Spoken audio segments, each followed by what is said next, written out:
Bismillahirrahmanirrahim. Assalamualaikum warahmatullahi wabarakatuh.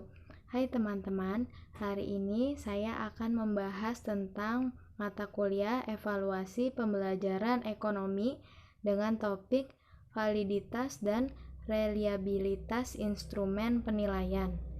Langsung aja yuk kita ke slide berikutnya. Sebelumnya, saya akan memperkenalkan diri. Perkenalkan, nama saya Sekar Trihapsari. Saya dari mahasiswi Universitas Pancasakti Bekasi, Fakultas Ilmu dan Pendidikan, Prodi Pendidikan Ekonomi. Saya semester 6. Di sini membahas tentang mata kuliah evaluasi pembelajaran ekonomi dengan dosen pengampu Bapak Dr. Supriyadi, STP, MPD. Yang pertama akan kita bahas adalah validitas instrumen penilaian. Apa itu validitas instrumen penilaian?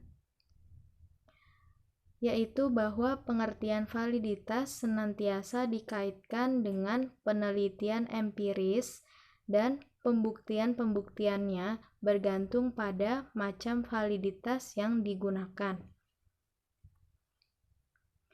Berdasarkan tujuannya, validitas dibedakan menjadi 4 macam. Yang pertama, validitas isi, yaitu prosedur yang ditempuh agar instrumen tes tersebut valid, adalah mendefinisikan kisi-kisi yang hendak diukur, menentukan kisi-kisi yang akan diukur oleh masing-masing soal, dan membandingkan masing-masing soal dengan kisi-kisi yang sudah ditetapkan. Yang kedua ada validitas konstruk. Dikatakan memenuhi validitas konstruk apabila soal-soal yang telah dibuat memenuhi aspek berpikir seperti yang diuraikan dalam standar kompetensi dasar maupun indikator yang terdapat dalam kurikulum. Lanjutannya yang ketiga ada validitas prediksi, yaitu sebuah tes dikatakan memiliki validitas prediksi apabila mempunyai kemampuan untuk memprediksikan apa yang akan terjadi di masa yang akan datang.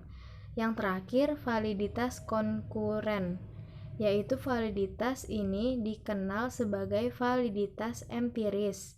Sebuah tes dikatakan memiliki validitas konkuren jika hasilnya sesuai. Yang kedua, kita akan membahas tentang reliabilitas instrumen penilaian. Reliabilitas atau skor sangat penting dalam menentukan keberhasilan tes. Tes ditentukan oleh besar kecilnya nilai korelasi hasil tes yang dinamakan dengan indeks atau koefisien reliabilitas. Lalu lanjutannya, tinggi rendahnya koefisien reliabilitas dipengaruhi beberapa faktor antara lain panjang tes, kecepatan, homogenitas belahan, dan tingkat kesukaran.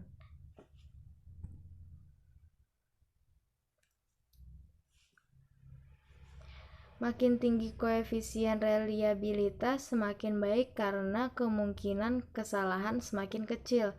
Berikut ada rumus-rumus untuk menentukan koefisien reliabilitas, yaitu koefisien alfa dari Cronbach.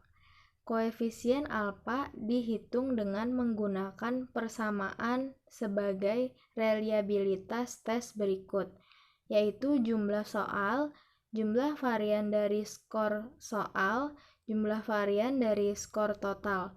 Formula ini biasanya digunakan untuk mencari reliabilitas tes bentuk uraian.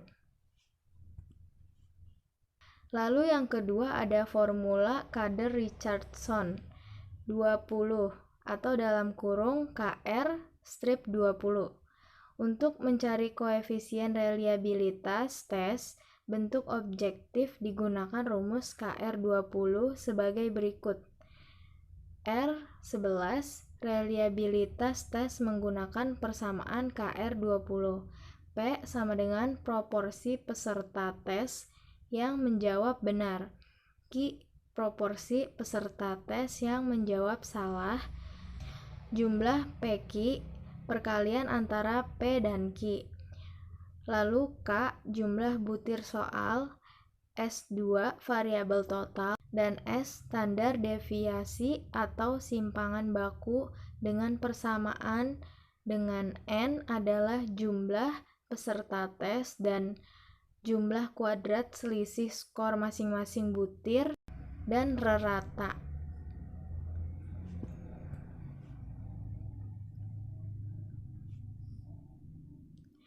Baik, saya cukupkan presentasi saya untuk hari ini. Kurang lebihnya mohon maaf. Terima kasih. Wassalamualaikum warahmatullahi wabarakatuh.